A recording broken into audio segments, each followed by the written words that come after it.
I would like to start, though, with, and I know you probably have to tread a little bit lightly around this because of the things you're allowed to say about investing and whatnot, and be careful not to give advice, et cetera. But I'm wondering what you think of the GameStop drama, and I'm sure that everyone's asking you this lately, but I'd be a fool not to ask what you think of sort of the little guy wrestling around with hedge funds and getting everyone dirty in the process. I think there's the actual thing, and then I think like there's the question of the motivation and why did it become a big story. And I think they're two different things. Mm-hmm. I mean, the actual thing is small investors being able to gang together and be able to have a short squeeze. And there's the mechanics of it, and then there's how do you deal with the clearinghouse and all the mechanics stuff. And that was not a big deal.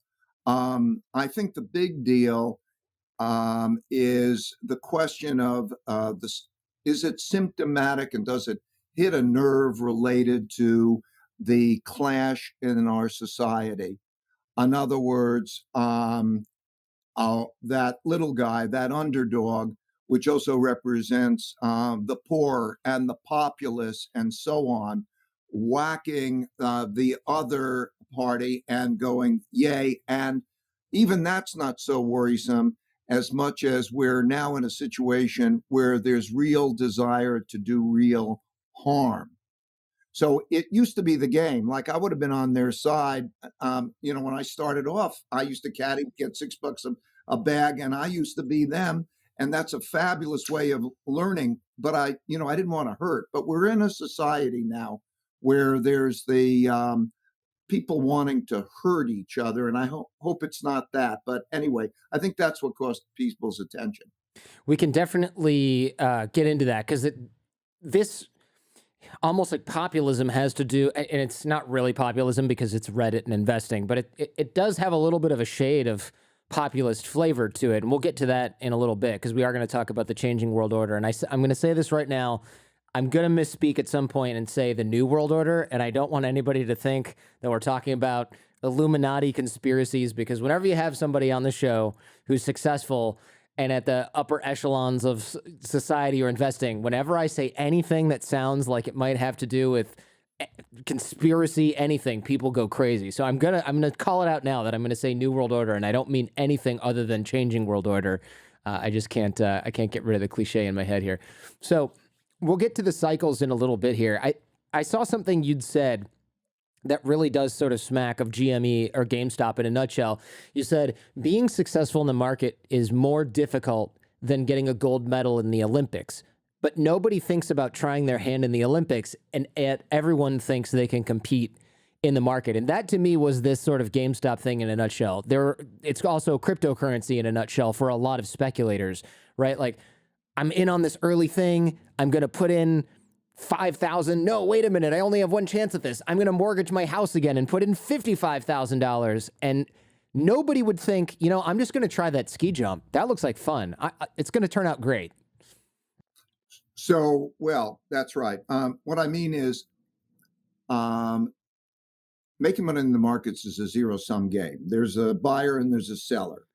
And vast amounts of resources are put into doing it right. I mean, literally at Bridgewater, hundreds of millions of dollars every year for trying to get an edge, and it's tough. And so somebody coming in there and thinking like, I'm going to make money in the markets on that probably hasn't been experienced enough to know that that's really not easy.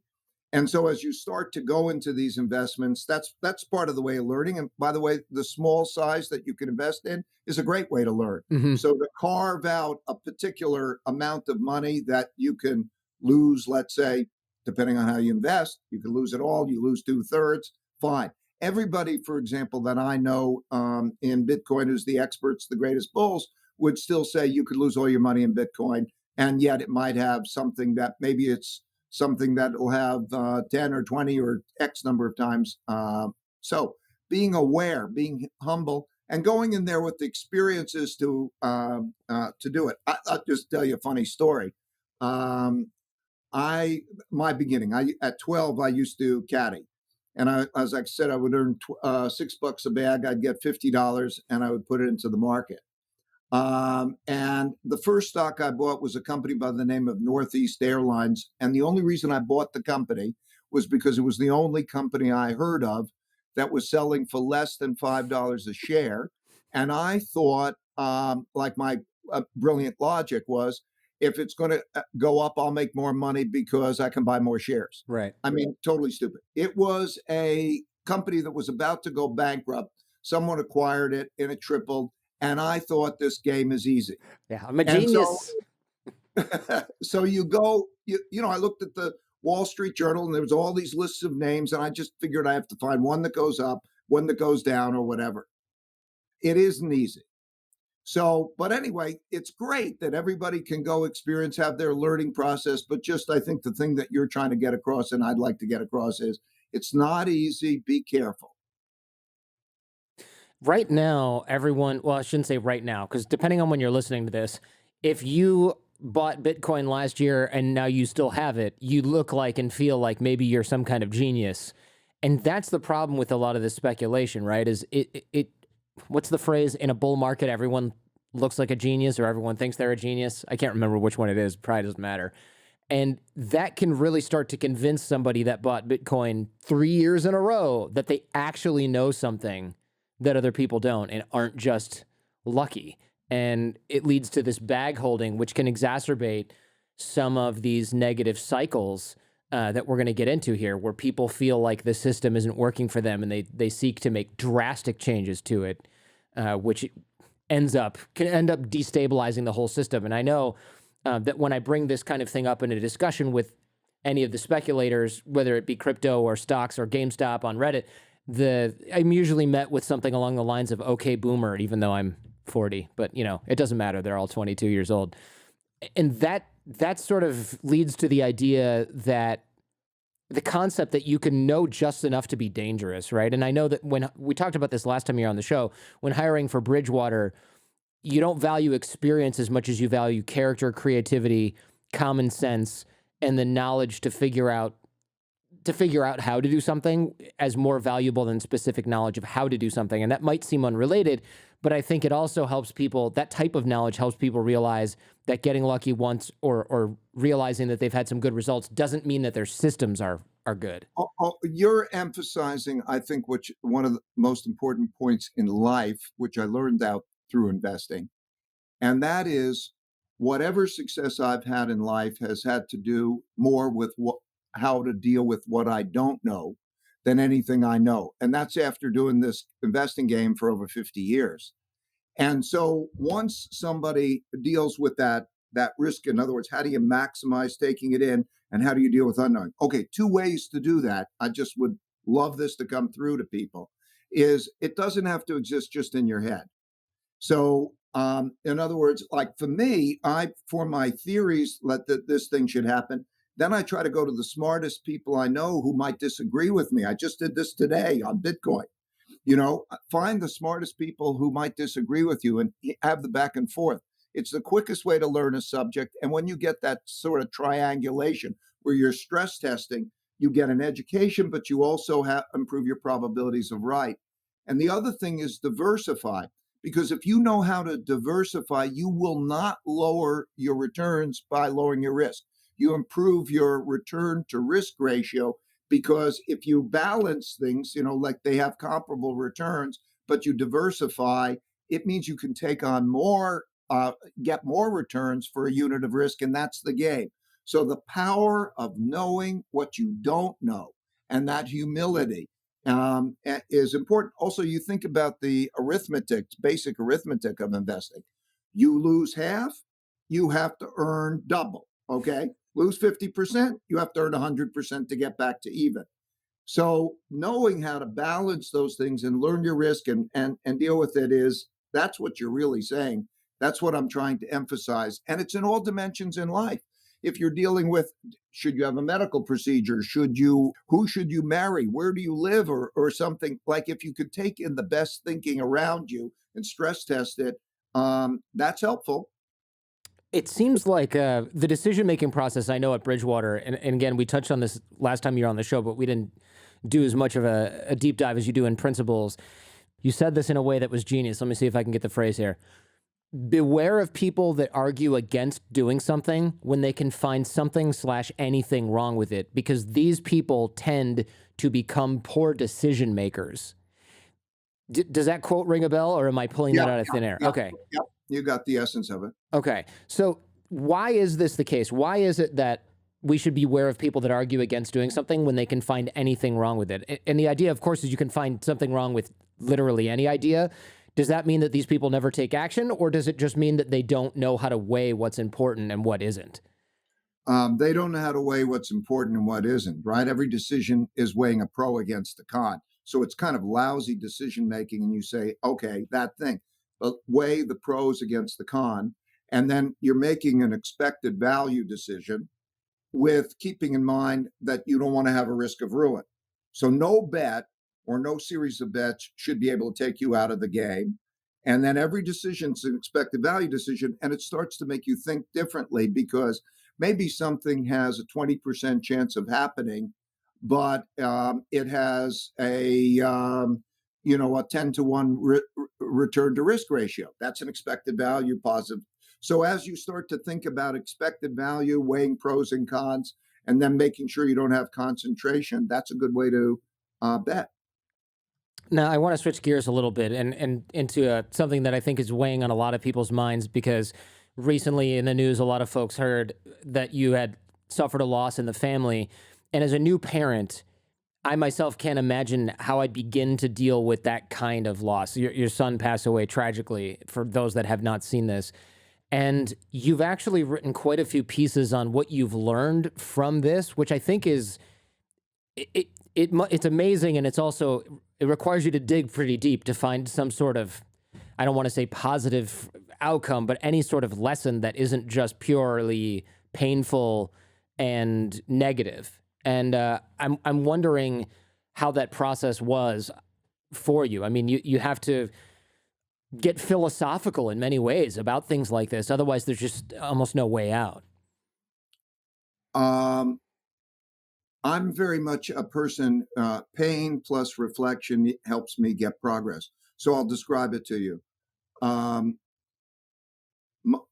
I have four sons. Anyone who's raising a child knows, at least for me, that my son was more important than anything in my life, more important than my life. I would gladly change my life for his life, and anything I have. So it was like an explosion that tore me apart and also tore apart the people I love. My wife, my other family members, his wife. I'm thinking about his daughter, and it was okay. So it was emotionally and intellectually very difficult right away to process. How do I deal with that? I did a few things, which we did. We have a very close family, and what I did was to eliminate everything from our schedules, any other intrusions. Not going to speak to anybody. Just give time, and then togetherness for going through that. And I meditate. Meditation helps me a lot because it sort of centers me and clarifies things. And then we went through our process of letting our feelings and our thoughts guide us. If I want to cry, I'm crying. If I want whatever it is, and to go with it and to feel it and to do with that together. And so that went on for something like, I would say, 5 or 6 days. Um, we, uh, we buried him, and we had that time. And then things began to change.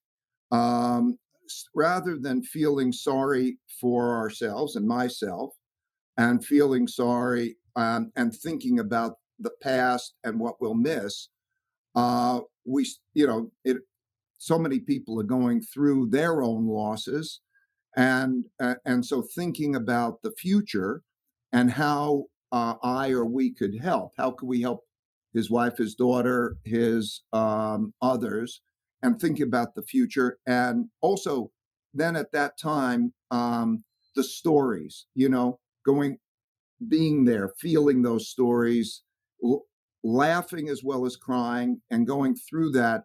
And then I started, I would say about 5 to 7 days in, I started to,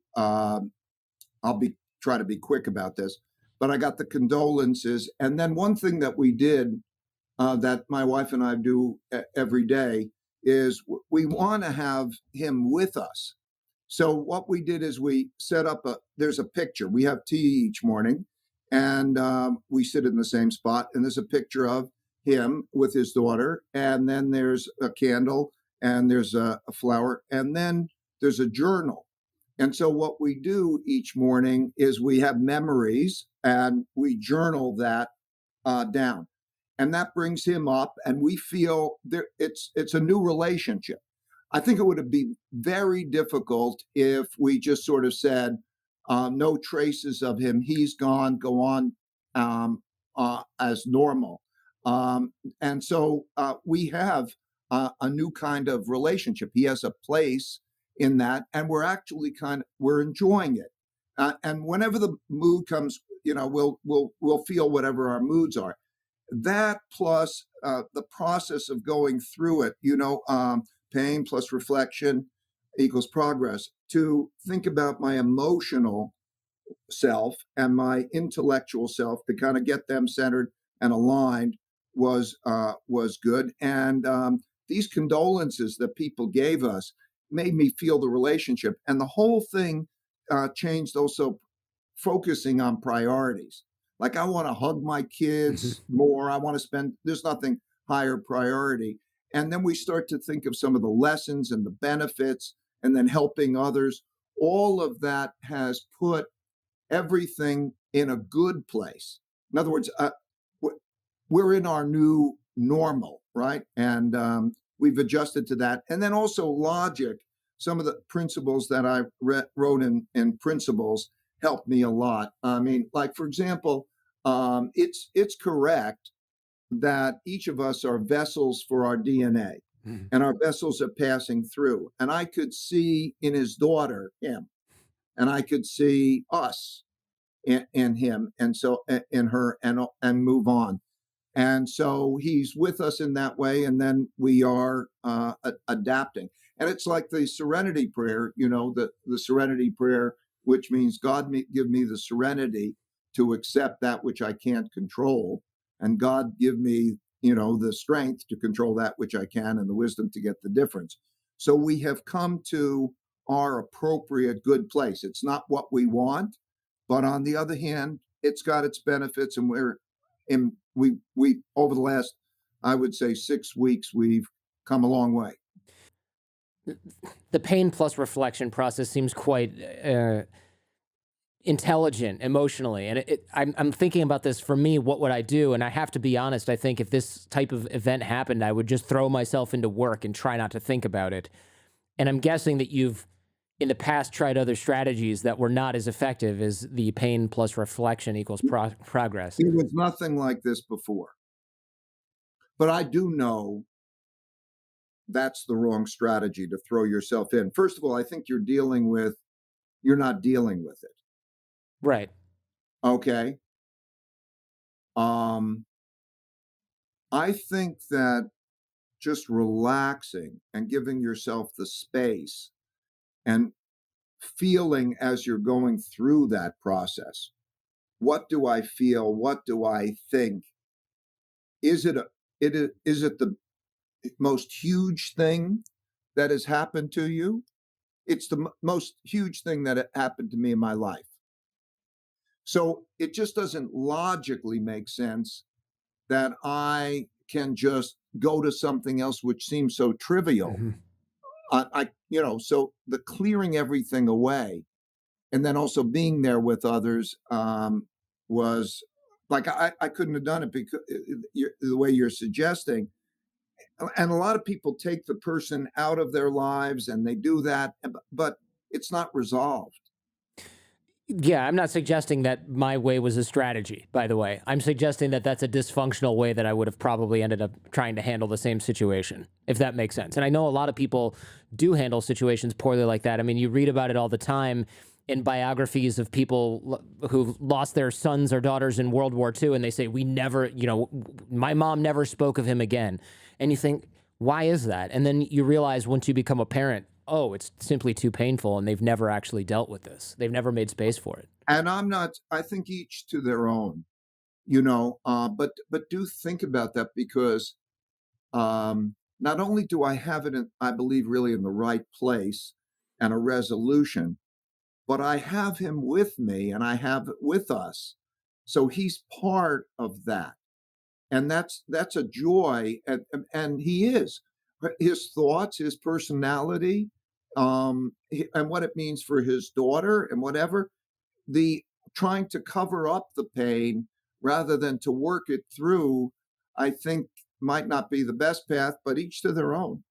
Also, when we journal each morning, we read a page from this book that a friend sent us, and each page there, each date has a page, and it has advice about healing after loss. And I must say that the quality of the concepts and so on are very good. So I would recommend this. Anybody who's going to have a loss, I'm going to send this book to, because it helps them to get to whatever approach is right for them. But I do think working oneself through it is the best path. We'll link to that book in the show notes if people are curious about what that is. The title's Healing After Loss, but I'll link directly to it so people can go grab it on Amazon or wherever if they find that to be necessary in their lives or the lives of somebody that they love as well. The future is not just another better version of the present. It's much different in reality. And that's something I believe that I took from Principles. You mentioned that this tricks investors all the time. This idea that the future is not just like version 2.0 of what's happening in your life right now, but can be radically, completely different and sort of a hard reset on your own reality. This dovetails nicely into what you've been writing about and talking about recently in the changing world order. The times ahead will be radically different from the times we've experienced so far in our lifetimes, but they will look similar to many other times in history. Tell me how you came to this conclusion. I know you study a lot of history, and I assume that this came out of that. Well, actually, I'll tell you the event. And in 1971, I was between my college and going to business school. I was clerking on the floor of the New York Stock Exchange. And President Nixon on August 15th announced in a crisis that the United States was not going to allow foreigners or anybody to redeem their dollars for gold, even though it was the promise that they could do that. And I thought that, wow, that's a big deal. Money is not the same. What a crisis. Let me go down. And then I'm clerking on the floor of the stock exchange. I thought, wow, the stock market's going to be down a lot. I went into the floor of the New York Stock Exchange, and it was up the most in decades. So I was very surprised. So I looked in history, and I found out that Roosevelt did the same thing, exact same thing, on March 5th, 1933, and that it was done in history. And then I started to learn about it. So I realized that I needed to understand what was going on in financial history before. And like if the Depression happened in the 30s and I didn't understand its mechanics, that's a big gap. I needed to do that. And so I've always started to do that. And that's, by the way, led us in 2007 to anticipate the 2008 financial crisis, where most everybody lost money and we made some good profits on that movement. And so I know that that's the case. And I know that there are big cycles. And there's kind of three big cycles that go together. And they're happening now. What's happening now on those three big cycles, you have to go back to the 1930s to find them analogous. So you need to study them like a case.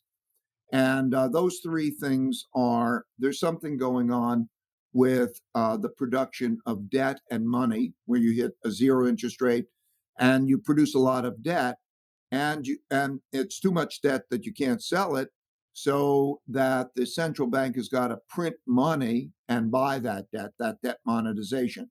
And that's at the end of a long-term debt cycle. So it only happens, like, you go back to the Old Testament, they say every 50 years or something, there were that long-term debt cycle. The second thing is the gaps, the polarity that exists, the wealth gap, the values gap, and the political gap, those conflicts. And you have to, I measure things by statistics. By all those measures, you'd have to go back to the 30s or before to find the type of conflict that we're having now. So when you have a lot of debt and you can't produce money, and you have an economic downturn where the big wealth gap, you have people at each other's throats. That's played out. That started to become apparent to me as we started to have populism. So I studied the history of that exists. And the third big thing that happens in the world is when there's a rising power challenging an existing power in the world order, there can be conflict. So China, as a rising power, challenging the United States. If you take those set of circumstances and you throw on a stress test, you have a lot to argue, a lot to fight about. And that's where we are. And then just mix in a pandemic because why not, right? Throw in the final Well, ingredient. that's the that Oh, that's the becomes the stress stress test. test. Okay, Yeah. gotcha.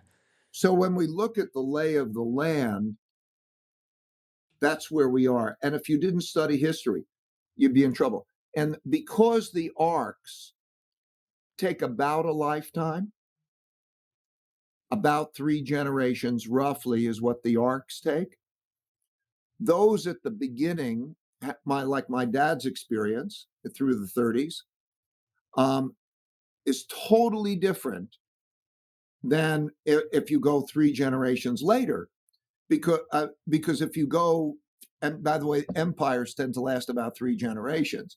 But what happens is you don't have the fear of those things. You don't have the financial. You readapt, and there's the lost memory of literally what happens in the mechanics behind it, and that's where it is. So studying history it's like a doctor trying to see a disease that may come along every so often, like the pandemic.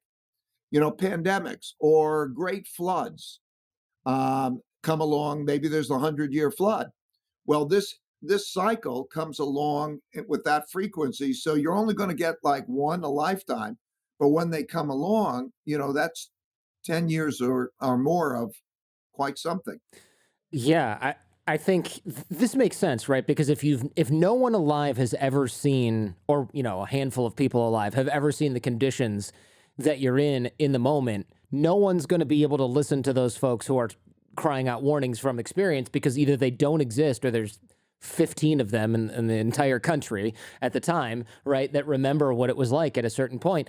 And at this point, I think the last real pandemic we had was 100 plus years ago. So there's really nobody who's an expert in this sounding the alarm, at least, and there's no critical mass of those people doing it. And what you've shown with your articles, which again we'll link in the show notes so that people can read the full version, but block off a weekend for it because they're detailed. This is the set of conditions that breeds populism. Would you mind actually briefly defining what you mean by populism? Because I think a lot of people have either heard that term in passing or are not familiar with it.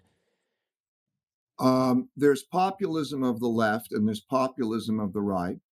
And it is the choice of an individual who the people believe the system is not working for them, to get rid of the elites, to have the person who is representing them then enter into a fight on their behalf, which usually is either of the left or the right. Populists tend to be very strong fighter character people, tend to be very nationalists, tend to be, therefore, and they're the opposite of globalists. So it's basically those characteristics. Right. We end up in some historian can correct me if I'm wrong, but I think populist leaders are almost always authoritarian. I'm trying to think of an exception, and I can't really come up with No, one. populist leaders are authoritarian. That's right. And they're usually brought about also at a time when conditions, um, people say, "Will somebody get this place in order and make it run?" So in Europe, in the world in the 1930s, four democracies chose to have authoritarian populist leaders. Okay, that was Germany, Hitler, Mussolini, Spain, and Japan, because they say, get control of this, and and be that strong leader who will take us to a good result. Yeah, the problem with I'm going to do a whole show on authoritarian leaders, but basically the problem is it would be like taking a medication that has 100% chance, almost 100% chance anyway, of giving you cancer, but it kills some other disease that you have. You end up with Well, cancer, often not. well, it's so interesting because if you read Plato's Republic and the Cycles, every system has its weakness, and there's almost a cycle. And they would say that the weakness of democracy is when you get a chaotic situation and people can't resolve it and make the best choice of leaders or make the best choice of how they work themselves through that, then you slip into anarchy. And then when you slip into anarchy, you need the benevolent despot, somebody who says, okay, we're going to get control of this. But there's that conflict, quite often a civil war. And then you get that kind of leader. One supposedly in that cycle thinks the benevolent despot is there. But then what happens is that they don't remain benevolent despot. Power corrupts and absolute power corrupts absolutely. And then that leads to another revolution, and then that leads to more democracy, and the cycle goes on. So they each has its vulnerability. I think the vulnerability for democracy, which we must understand, otherwise we will lose democracy, is order.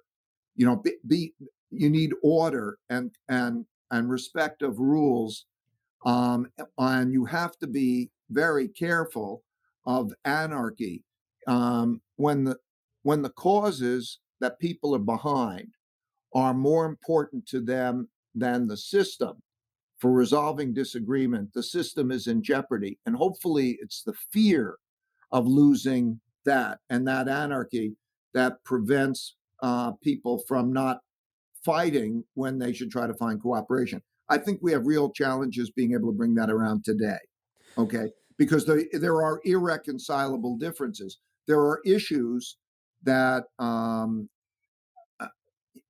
are not going to easily be agreed to, and actually are almost of a sort that people would die for, and that's a dangerous set of circumstances.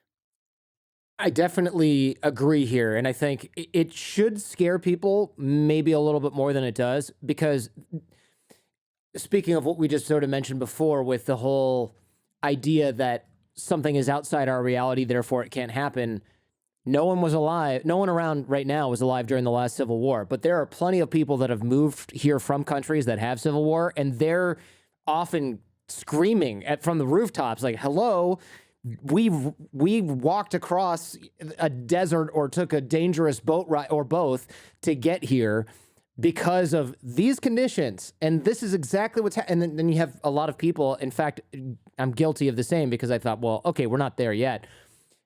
People saying, well, we're not that close. It can't happen here because of reasons which don't matter because they're not necessarily valid. And the truth is, there are tons of people that really do value their ideology or their particular cause over the rule of law, the system we have here, because they think that the system has failed them so much. And some of those people are kooks and crazy, but other groups of those people have a pretty valid point. And the point you make in one of your pieces is there are a lot of folks where the system of distributing wealth and education and opportunity has not worked out for them. And it's not because they're not hard workers, and it's not because of dumb luck. It's because there's a disparity that is just not getting better for those people, and their chances are not increasing. That's right. And um, we have to understand that that is the nature of the system. Um, the the I'm a capitalist, so I don't mean it, but the capital system then lends itself to greater wealth gaps, and their mechanics. Right, you're trying to a business trying to have a profit. It might be better to use technology than people, and such things evolve. The wealth gap then means that it's an opportunity gap. For example, I did this breakdown of the top each 20%, the quintiles, and the top 40% on average, they will spend 5 times as much on their children's education than in the bottom 60%. They're not trying to do anything bad about that. They're trying to take good care of their children. But when you then look at what the situation is, because my wife and I, particularly my wife, works in the to try to help out the poorest school districts in the worst neighborhood, and you look at it's not civil. These are children who don't have the most basic things, food, and they're in crime environments. There are gangs and shootings, and literally um, in in these places. And so you look at that to have a child have the trauma, and then also be deprived of some of the basic elements because the budgets are different and so on. How can that be? And it feeds on itself because those children grow up into adults and then they are incarcerated or they become the parents who are not taking care of their children that way. There's a dynamic here that is going on that is self reinforcing, that is threatening to the system, and is unproductive. Like education is the most important thing. Can you come close to even equal education and equal opportunity? That's that's basic. That was what I was lucky to have when I was grow up. I had, two parents who cared for me. I went to a public school and I came out to a world of equal opportunity. And we're not doing that.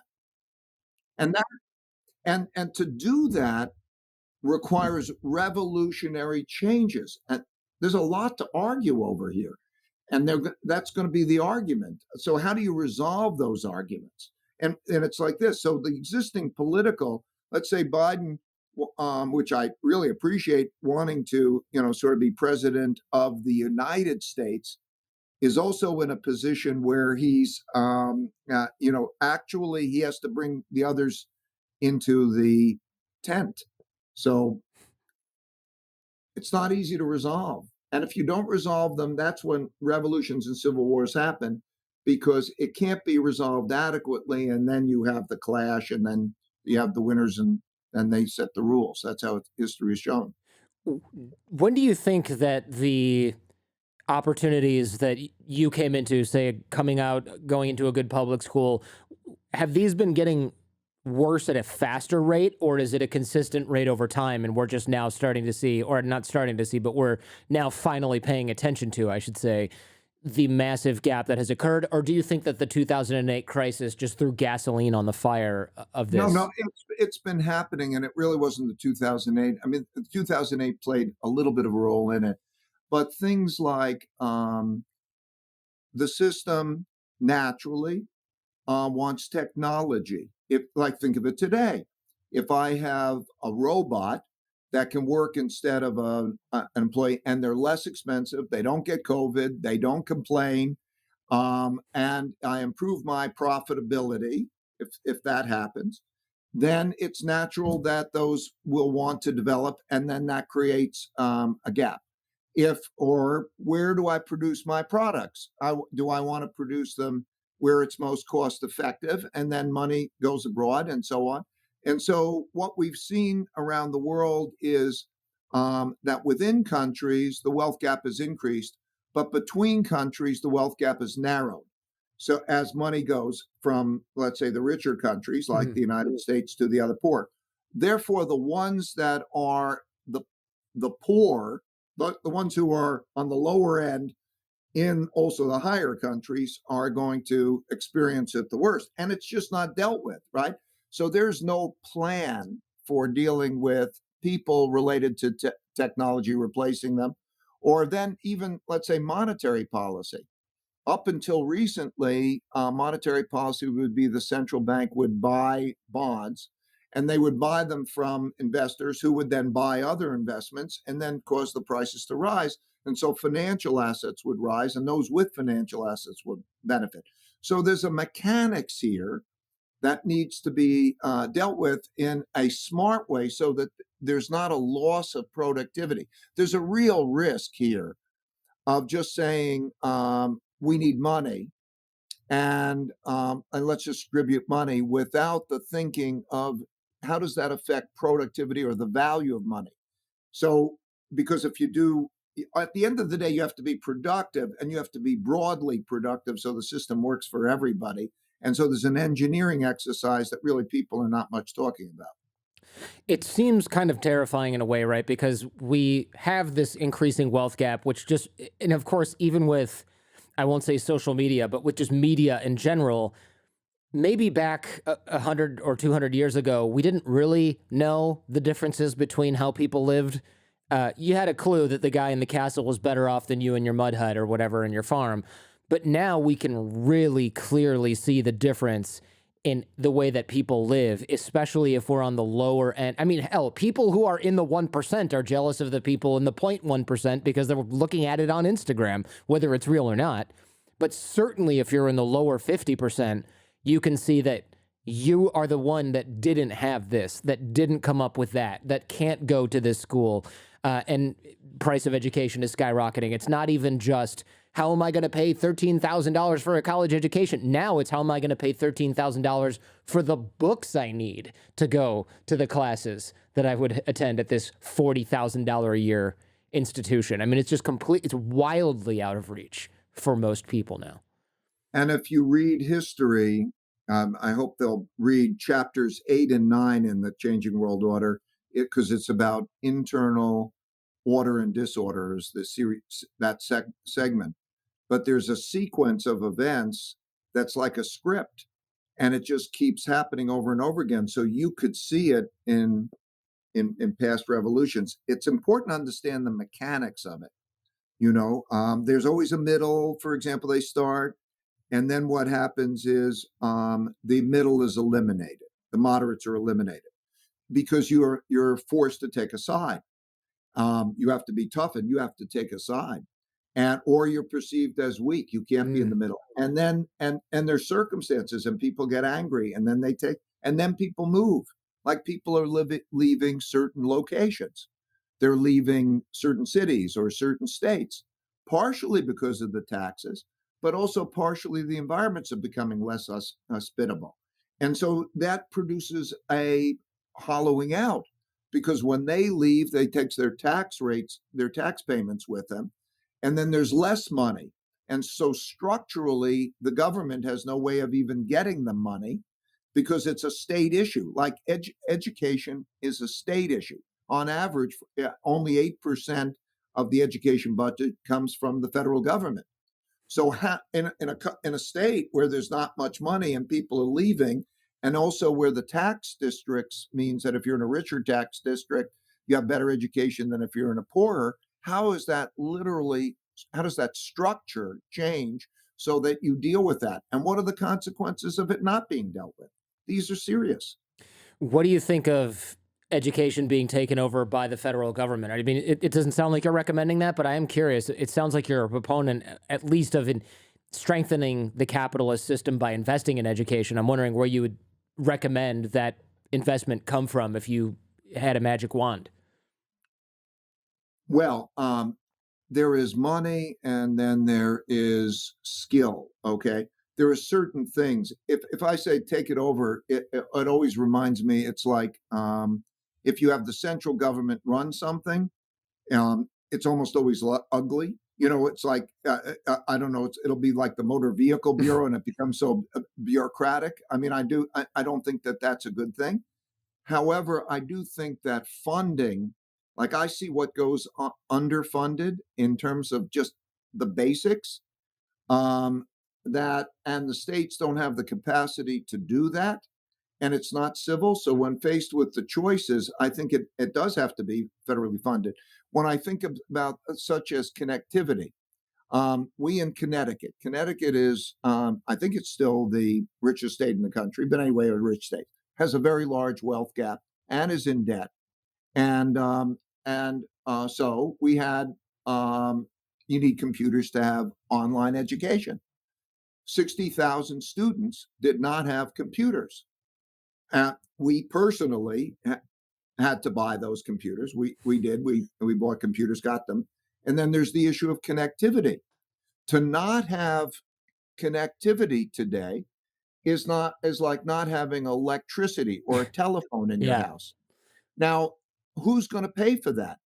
The government, in one way, has to. The federal government, because the only difference between the state government and the federal government financially is that they have a central bank that will print the money for the federal government to do it, and the states don't have one. So you have to engineer things. But you know what the big problem is? They're all different opinions and they can't get past it. My own view is they're only going to be one of two things. I don't care. I don't care what policies are put into place. They don't have to be my pet policies if they do two things. If they're bipartisan, like we have to come together, and they're smart. In other words, good engineering. If we can get both sides to agree, and you increase productivity at the same time as you broaden the base who benefits it, I think probably we're going to need to have a third party. I mean, because the polarity, we're going to lose the middle. So anyway, it's Yeah. an interesting time. It is an interesting time. I also worry that the third party we end up with might be not the third party we need in order to deal with this particular scenario. Or do you think that having any third party will add balance? I think that we're in a dynamic following history in which it's likely that each of the parties will become more extreme, and that those in the middle, you need to bring the country together. And I think that those in the middle, who let's call it more moderates, they're a disappearing breed, and so I think that some moderate Republicans and some moderate Democrats have much more in common, but they are being brought to each of the extremes.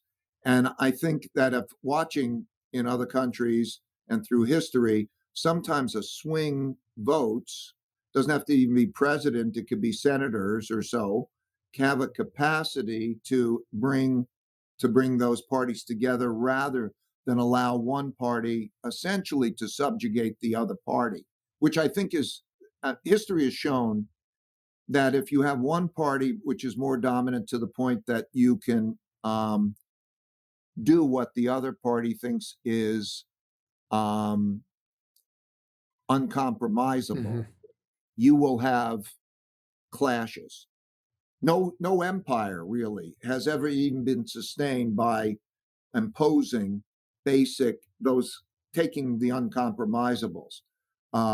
So I'm afraid you need something in which there's keeping it close, and you need a middle, I think. Right. Yeah, that makes sense. Right. If one side just has so much power that the other side really doesn't have a say in anything, despite joining the opposition party, there might as well not be an opposition party, right? Because all they're doing is saying, yeah, we agree with you. It is terrible that you have no money and no job. We can't do anything about it. Those are the clashes that that's what gets people shopping for pitchforks at that point. Right. You'd mentioned just as diseases affect people regardless of nationality, there are economic diseases that happen in every country regardless of where or who. I was curious what sort of economic diseases you mean. Is this just the wealth gap? Is that another way of phrasing it? Or is there something else that you were thinking of with that comment? Well, there's a debt cycle that also is a capital market cycle. Think of it this way: there is there's real goods and services that you can buy, stuff you buy, and then there are financial assets. So there are real assets and there are financial assets. What happens is that when a cycle gets far, the debts rise relative to incomes. The financial assets are also liabilities of somebody. So when you have a company, let's say, and you float a stock, and they're now saying, I'm going to give you I'm going to get buying power in return for giving you a share of my earnings 20 years in the future. That's what it is. And when financial assets rise a lot in relationship to what they buy, there is a danger. There's a cycle that happens. And the way that cycle works is everybody's holding stocks and bonds and financial assets, believes that they could sell that, get cash, and buy what they want to buy.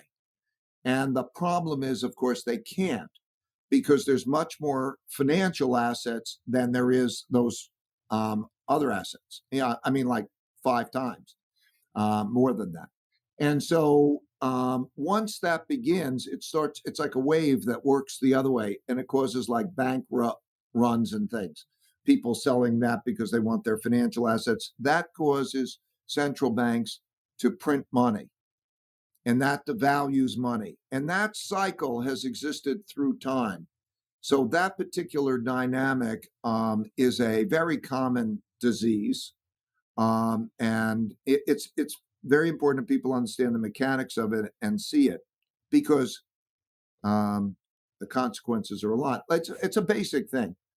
If your income is less than your expenditures, and your liabilities on your balance sheet, or let's say it this way, your assets are not high relative to your liabilities, you're in a terrible financial situation. That's what's defining people today. And if you look at our country as a whole, our expenditures are greater than our income. And we are borrowing money. We owe a lot more money to the rest of the world than we're having to borrow a lot of money in the rest of the world. And that is a threatening financial position that is likely to threaten the dollar, and that's our buying power. And so that's a dynamic that's a common disease through history. We should understand that disease. When we talk about the dollar and reserve currency status, it's a little bit outside the scope of what we're talking about here, and people can read The Changing World Order, almost said New World Order, can read your article, Changing World Order, to learn about reserve currencies. Do you think one of the reasons we haven't lost the dollar as a reserve currency is because there isn't necessarily a close second? I mean, we don't have a strong, I mean, I guess the euro is sort of there, but we're never going to pick the Chinese yuan because it's manipulated by the government and there's not enough transparency. Or am I wrong here? I mean, it just seems like one of the reasons that the dollar's holding on so tight is we're not going to pick the Italian lira or the Turkish lira or whatever anytime soon. We're not going to pick the Dutch guilder anymore, right? So we don't really have another option, but that might just be a simplistic way of looking at things. No, I appreciate your questions. Let me explain it again mechanistically. When the government prints more money and creates more debt, it makes it less attractive, and it takes that money and then it goes into other things. That's what's causing the stock market to go up. That is what's causing gold to go up. That is contributing to Bitcoin going up. And so when you see that, it doesn't have to be another currency, though it is also the other currencies are going up in relationship to the dollar. So the dollar's declined by about 12% in relationship to other currencies. So that dynamic will continue in that way as long as that happens.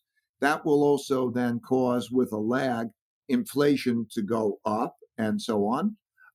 And that'll happen. And then when interest rates are low and inflation is high, then people don't want to own the bonds, then they start to sell it. That's how it works mechanistically.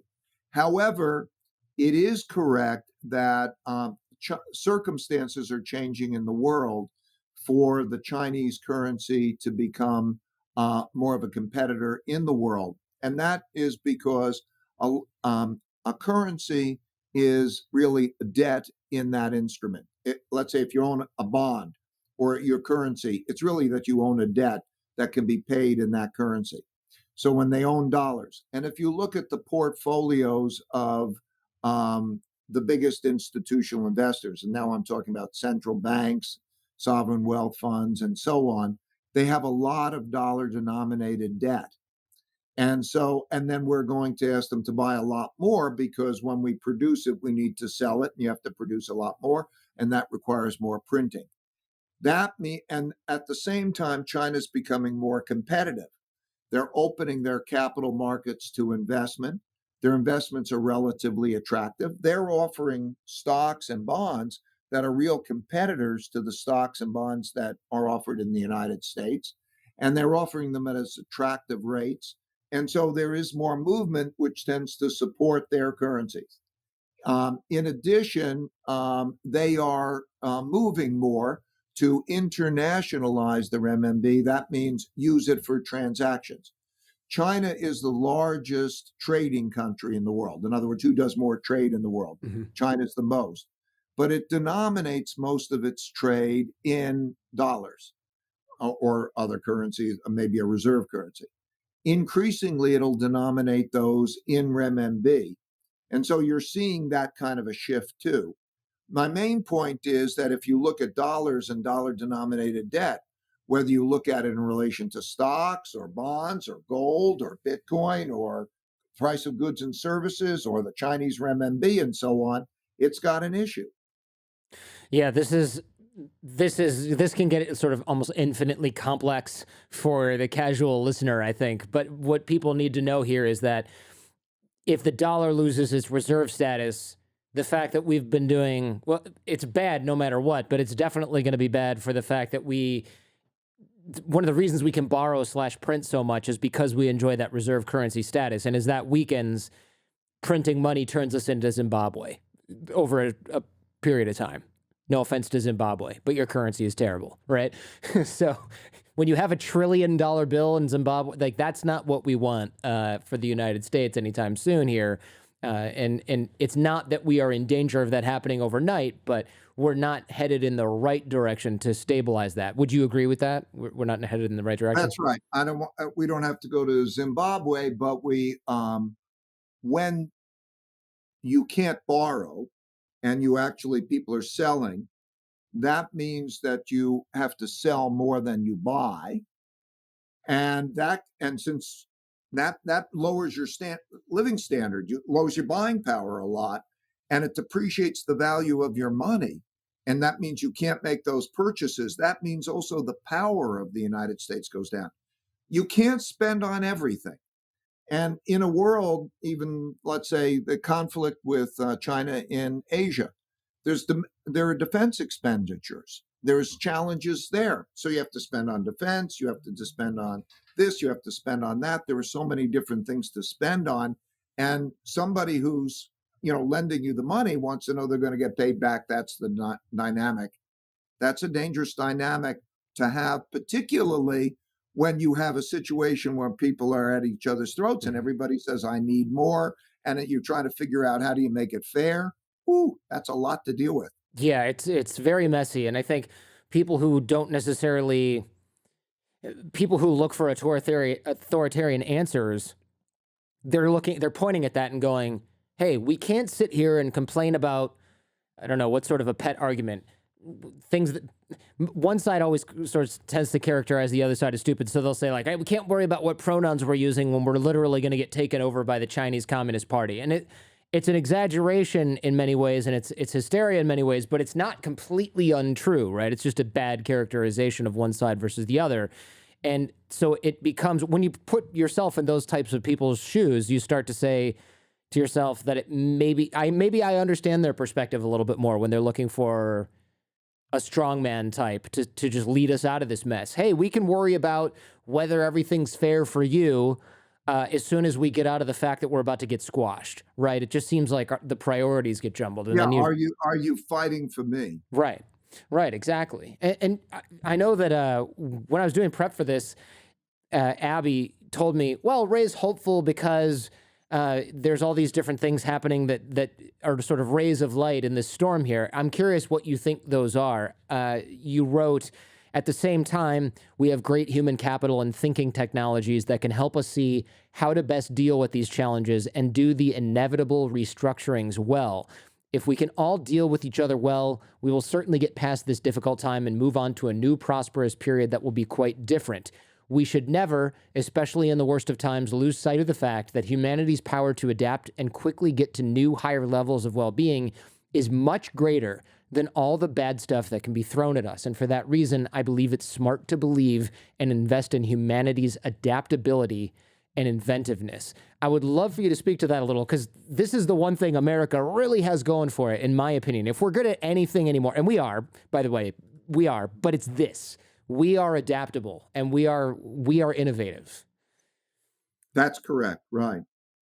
Um, so the that's it. If you put that together with we don't hurt each other, and we really figure there's kind of enough money to go around, and then you do it smart, so you raise productivity at the same time as you distribute it well, and if you do those things, it's difficult puzzles to solve, but that's why I say if you did something like a Manhattan Project, and you took people from smart people from the left and the right, and the administration did something like this and said, okay, you have a Manhattan Project. You engineer something where it's going to be bipartisan, and it's going to be effective to both increase the size of the pie and divide it well.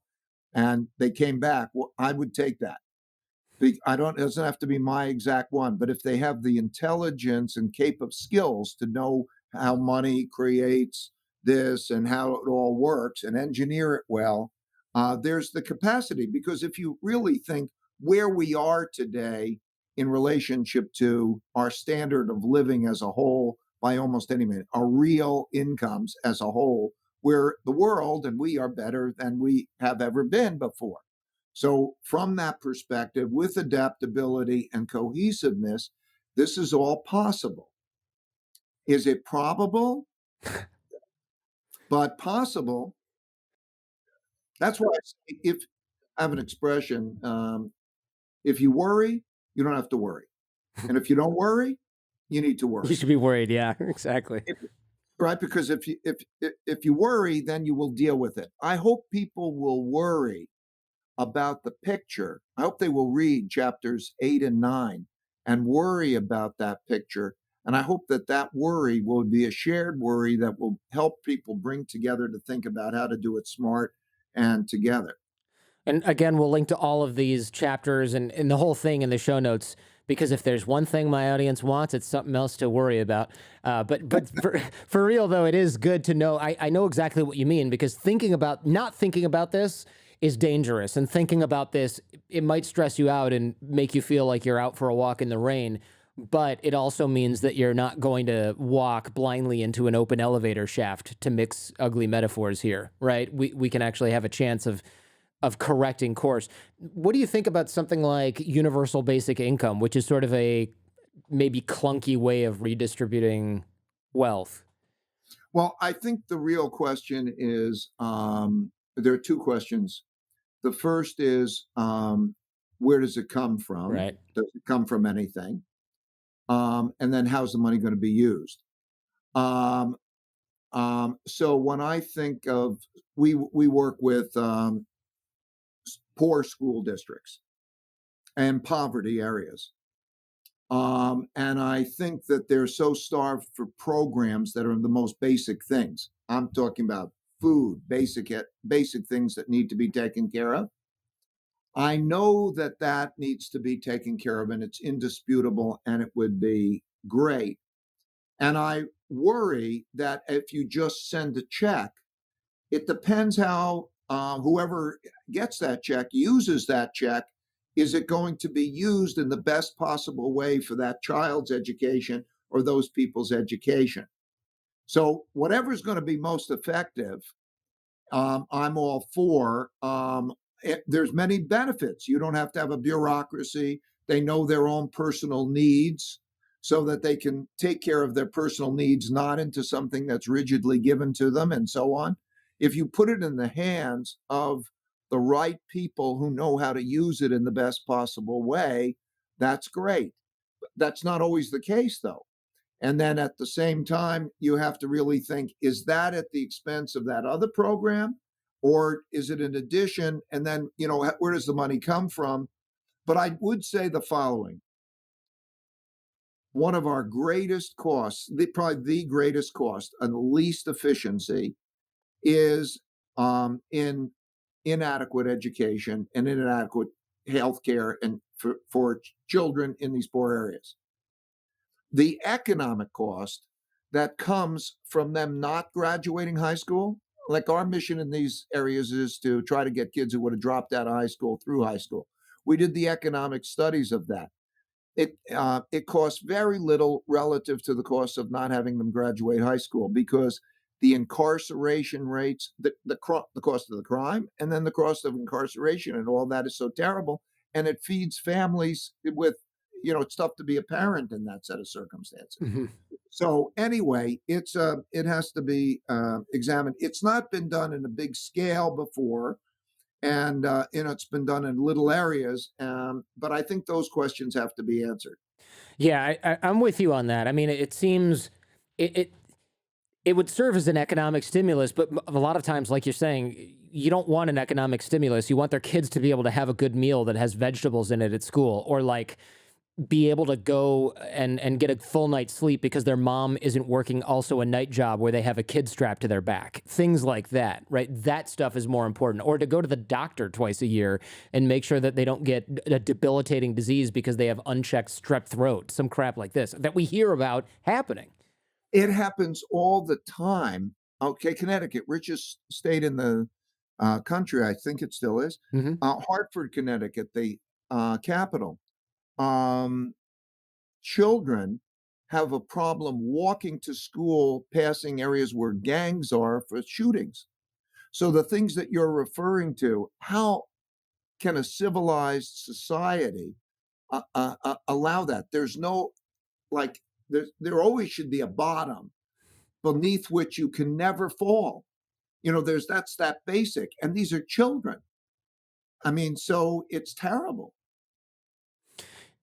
Do you believe that the United States is still generally a meritocracy? You wrote about Confucius, and you said since before Confucius, 500 BC, societies that draw on the widest range of people and give them responsibilities based on their merits rather than privileges are the most sustainably successful because they find the best talent to do their jobs well, they have diversity of perspectives, and they are perceived as the most fair, which fosters social stability. I'm wondering if you feel like the United States is generally still good at this.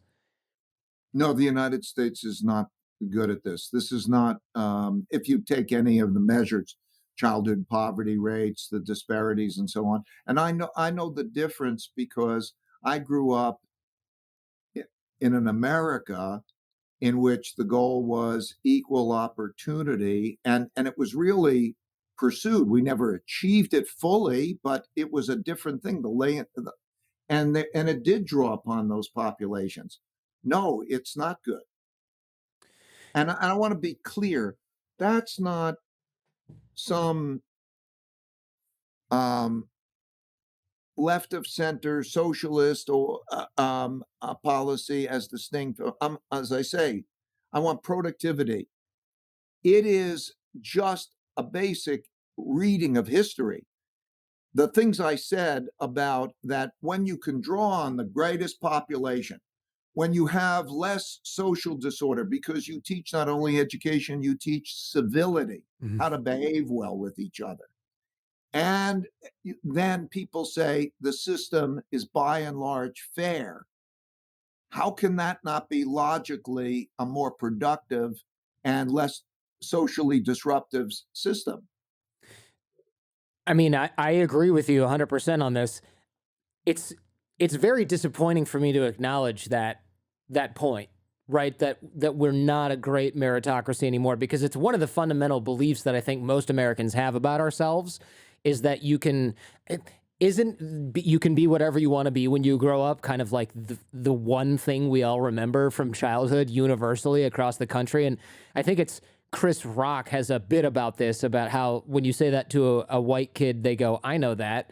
but when you say it to somebody who's not white, and I don't know the bit specifically, but when you say it to somebody who's not a white kid, it's like this revelation. But the fact that it isn't even true is it just pokes a hole in what we have in the image of ourselves as Americans, in my opinion. Right. And this could all be measured. It can be objectively seen. So, I mean, I think it's a basic thing.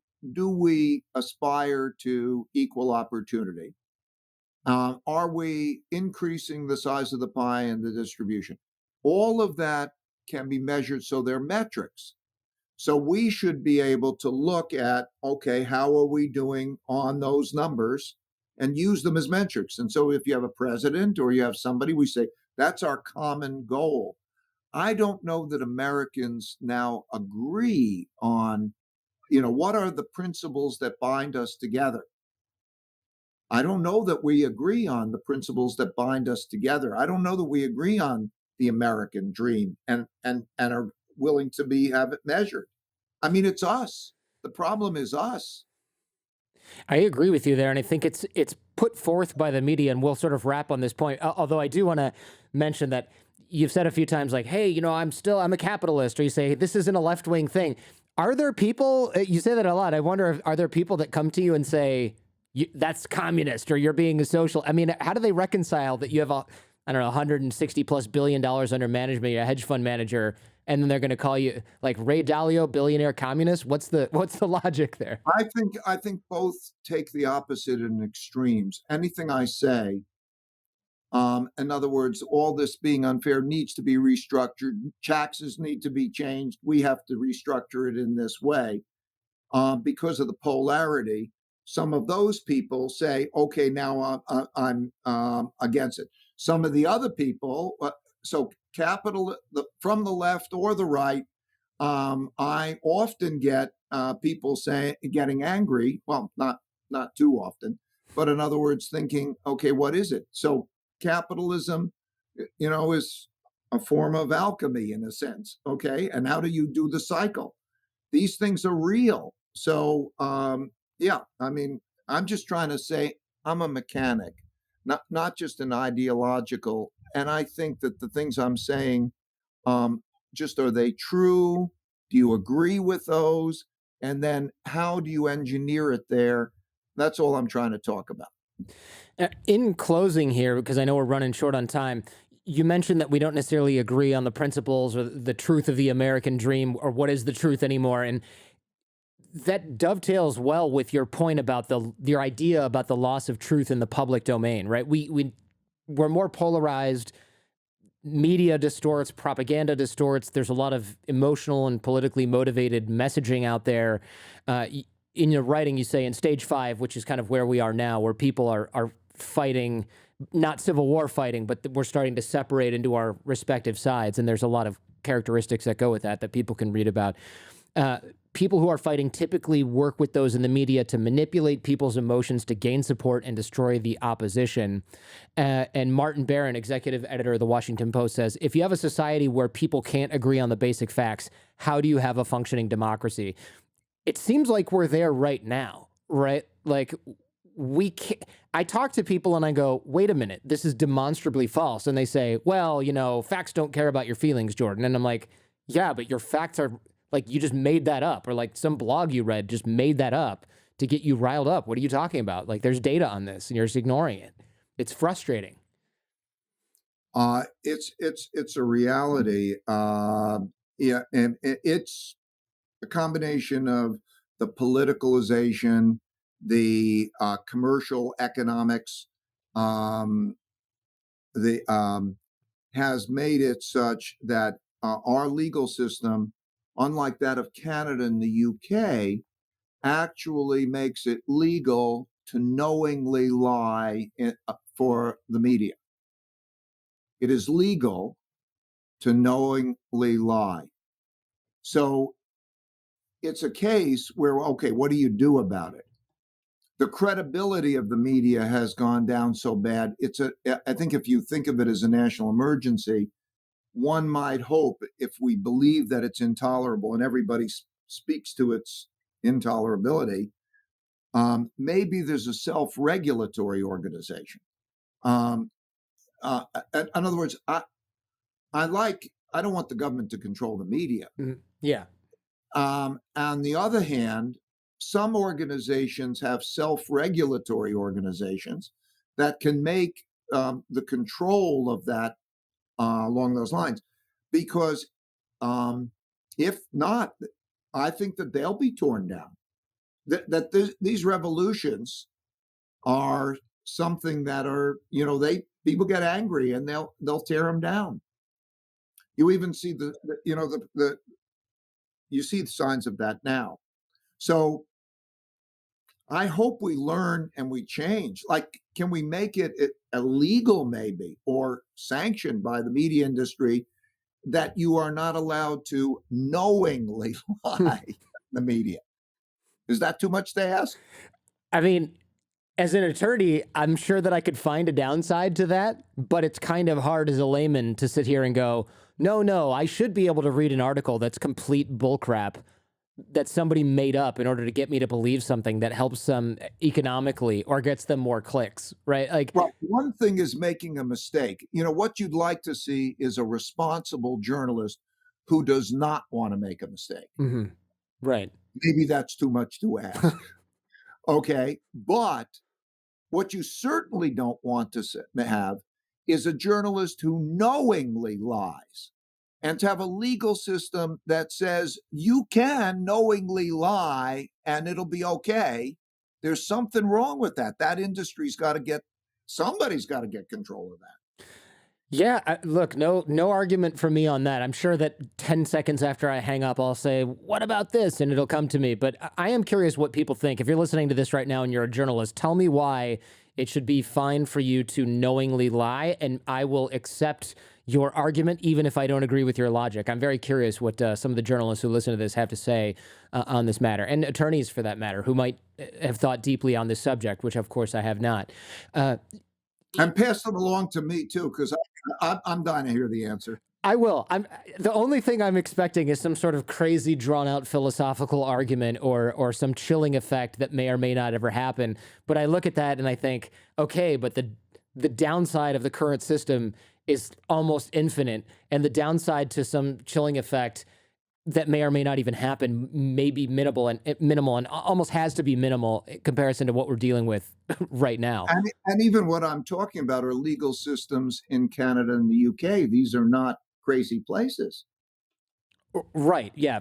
We don't exactly see. I'd say on the pitchfork scale, the United States right now, anyway, is a little higher on the pitchfork scale than Canada or the UK. But I'm saying, though, some places don't allow you to knowingly lie. Right. And isn't it silly that we're even debating that question? And shouldn't journalists, I'm talking about what should be perceived as credible journalism. I won't name names, but if you look at the publications and the ratings of those publications in terms of trustworthiness, and they have people who knowingly distort and knowingly and just ignore that. So the standards are terrible. It's terrible for our country. I agree. I mean, the one obvious issue, aside from the lack of public trust, which is the glaring numero uno there. The other thing that this accomplishes, or the other problem that this causes, I should say, is I don't know about you, but I would never want to run for office, because even if I were a literal saint somehow in the previous 40 years of my life, people are going to come after you and say the most horrible things about you, your wife, your family. They're going to make your life a living hell because they don't like the fact that you're going to defund this project that they like or regulate the industry that their lobbyists are trying to get you to regulate or deregulate. That's it. That's it. I'll tell you just a quick story. I won't name the names, but a great three-star general who then left, and we have lunch together. And he said, "I'm thinking about what my career should be after doing this, and what do I'm here to brainstorm with you about that." And I said, "Well, tell me about your passion. What's most important to you? And he said, I would, of course, my country, my national service, that's the great. I said, would you think about running for a political office? And he said, no, no, no, no, no, no, no. I would be willing to die for my country, but I would not be willing to run for public office because of the experiences that I have. And I know that my family, the distortions about my family, the distortions that would be there, that would be ruinous for others and everybody else, and there would be no opportunity to even answer those. It would be ruinous. So I know people who would consider public service. I would say that a lot of people who are not in public service will not talk up about anything because fear of the media. I have to deal with the media. Okay. I'm fearful of the media. It's just, but I can't not be like afraid. I can't live this phase of my life being afraid. But that's right. This is the environment. So even being able to talk forthrightly by anybody who's gets some attention, you can't talk forthrightly. It's a problem. It's a problem. Not only can we not talk forthrightly, but you have people that literally, I mean, this guy that you're talking about, this general literally said he'd rather get shot at by, not in so many words, but he'd rather get shot at by the Taliban snipers than have to deal with a journalist twisting his words and then having that hurt his wife and Well, kids. just to be clear, he said, I would rather, I'd be willing to run to die for my country, but I would not be willing to run for public office. Yeah. And I won't be willing to run for public office because of the damage that and inability to deal with the damage that it would do to his family and him, and he would be incompetent, incapable of being able to do his job right. Right. So imagine the quality leadership that we're missing out on because somebody thinks that they can't, because somebody doesn't want their family to get hurt. So we're left with, well, people that maybe are more adept at dealing with that, which is a totally different skill set than being an actual good leader, or somebody who just says, screw it, I'm immune to this, which is also not necessarily a trait we want in somebody who's going to lead the country. So, Jordan, I think we're in as close to 100% agreement that we are. Then I think then the question is, um, will somebody, I mean, can you make it an issue? Can you deal with it? Will somebody take responsibility? They're almost fearful of the media, Mm-hmm. But will somebody deal with this problem? And shouldn't a self-regulatory organization, would that be, how bad could that be? Exactly. Well, look, we can talk all day. Well, we shouldn't. I'll get in trouble with Abby, and she and you have been very generous in setting this up. So thank you so much for coming back on the show. I really appreciate your expertise. Maybe you should run for office, but who has the time? I died for my country, but okay, Jordan. Thank